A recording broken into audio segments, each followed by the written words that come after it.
Hi, my name is Rafael and I'm a curriculum engineer at Jetstack. I am proud to present our brand new Progressive Kubernetes course, where we'll teach you everything you need to know to get you started on your Kubernetes journey. On this one-day course, we're going to take a peek under the hood to understand how Kubernetes is able to handle containers at scale, touching on topics such as service discovery, health check, and resource management. You will learn the most important Kubernetes API resource types, such as pods, services, config maps, deployments, and many others.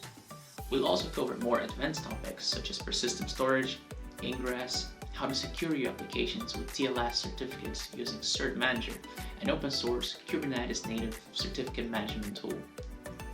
The course is full of live demos where we'll deploy applications to Kubernetes to showcase some of its features. But most importantly, theory is nothing without practice, so this will be a very hands-on training. You will deploy a Google Kubernetes engine cluster and receive an invitation to Flight Deck, our training platform tool, where you'll find step-by-step hands-on exercises that we'll be doing together on the day to help you solidify your newfound Kubernetes knowledge. I'm looking forward to see you there, but until then, take care.